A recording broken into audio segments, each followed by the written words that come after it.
Let freedom ring this afternoon at 2 with Shaun Hannity, right before Joe Walsh at 5 on AM 560. The Answer. Dan and Shaun from Elmwood Park in for Amy this morning, and President Trump was in Richfield, Ohio yesterday talking to some of the peeps that put him over the top, the operating engineers, the electricians, the carpenters, and even talking a little pop culture with that big Roseanne premiere that supposedly is a tribute to the Trump voter.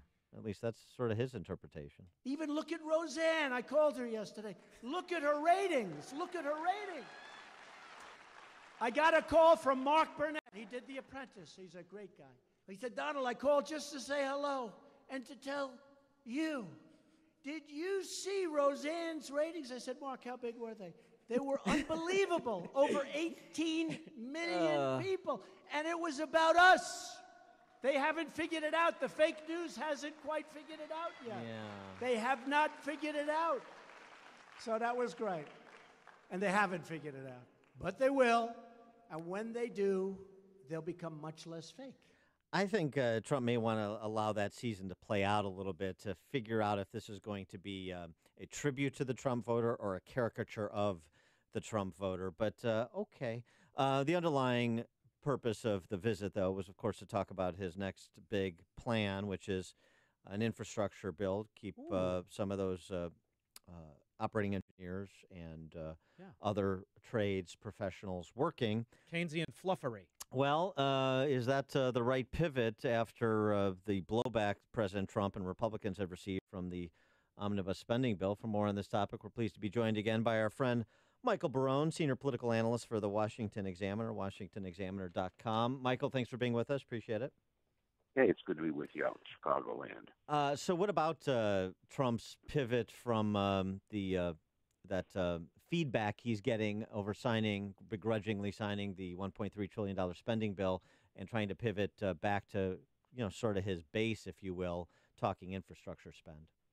Well, he's put some proposals out there in infrastructure which are constructive. Literally, I think that he doesn't have. It hasn't really come to legislative fruition and things. There's some obvious contributions he can make here. I mean, one of the problems with infrastructure that we've got in this country is that it takes forever.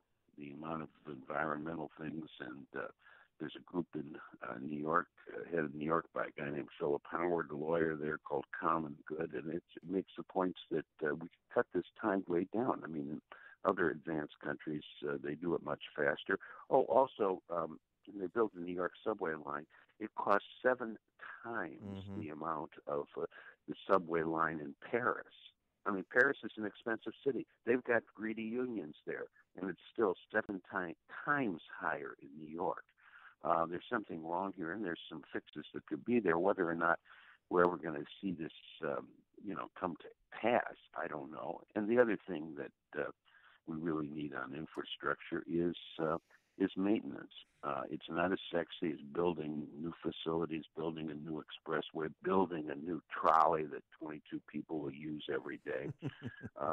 But it makes a lot of difference. I mean, here out in Washington, D.C., the metro system, a beautiful system called the Great Society Subway by a good historical writer, Zachary Schrag, has suffered from maintenance, from non-maintenance over the years, and the system is in ruins. People have gotten killed entirely unnecessarily, and there's something that needs to be done about that. Ridership is down, more than 10%.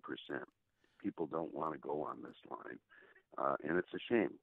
Michael, my name is Shaun. I met you a few years ago. I'm sure you don't remember me. I look a lot like a 1960s James Bond. If you think about it, I'm sure you'll remember. But listen, like a 1960s, you have 2 legs and 2 arms. Yeah, right? Exactly. That's where the similarities end. So listen, Michael, the new conservatism, it's confusing me. It's a lot like the old Keynesianism. So I was kind of wondering, the gas tax, the lottery, the tolls, all of those taxes that we as the American citizens are already inundated with time and time again, the highway tax and these things, where does that money go? Well, the answer is that a lot of it goes to mass transit, bicycle lanes, and these trolleys, which are sort of ornaments rather than transportation facilities. Almost nobody rides them. Go on if you want to be alone in solitude to reflect on your ideas. Go take the People Mover in Detroit because there's nobody else on it. But the answer is that look, we've had a system of gas tax financing of transportation facilities going back to the 1950s. It worked for a long time. It can't work any longer because we're getting better gas mileage for a variety of reasons, including government regulation. We're getting non-gas using cars. The amount is and gas prices are down. The amount is simply not producing the revenue that we need.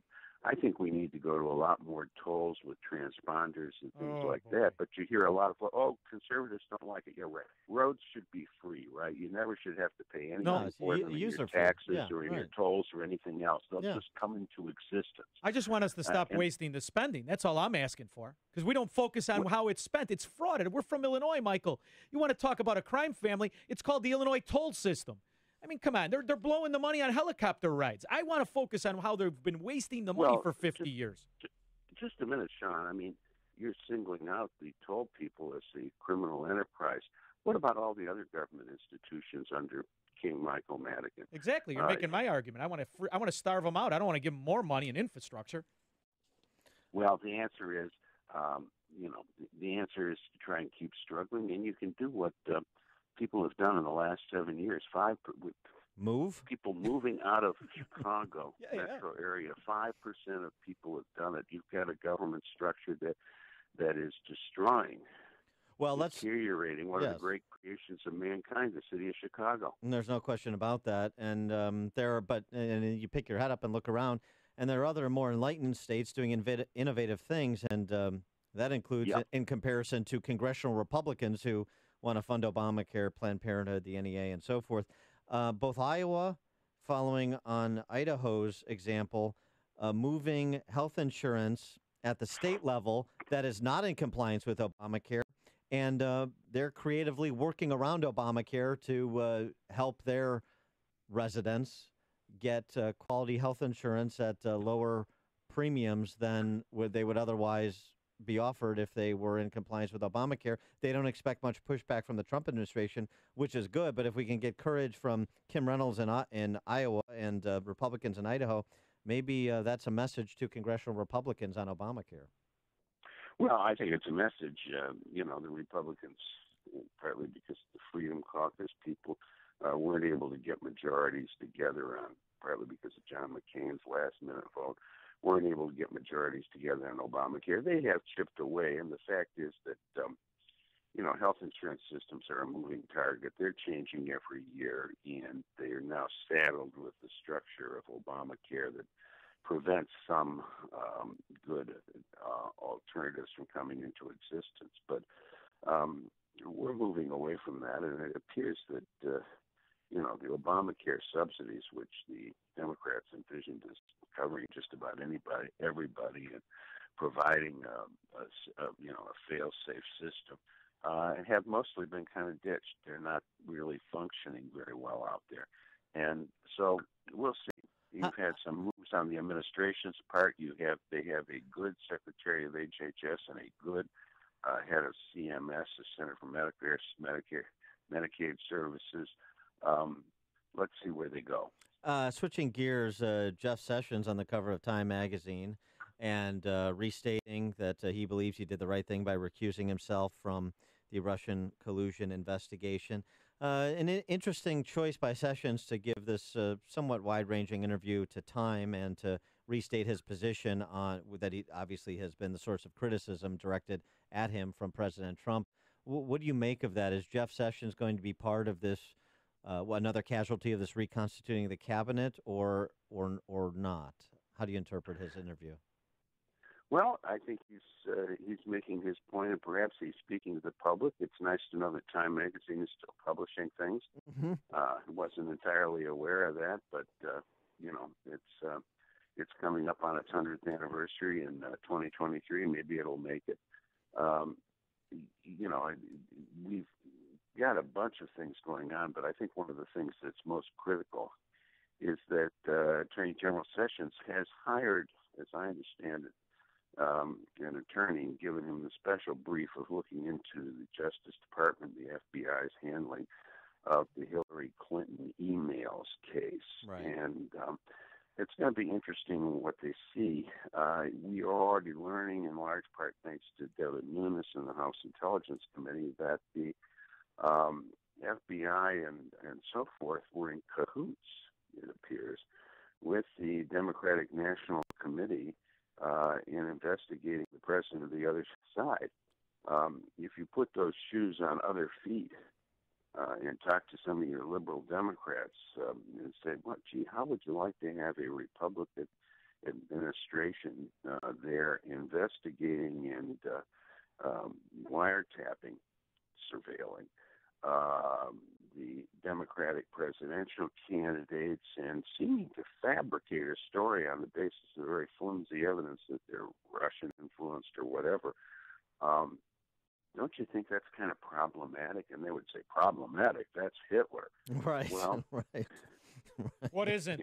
Yeah, right. Well, yeah, the shoe on the other foot, as it were. He is Michael Barone, senior political analyst for the Washington Examiner, WashingtonExaminer.com. Michael, thanks as always for joining us. Happy Easter.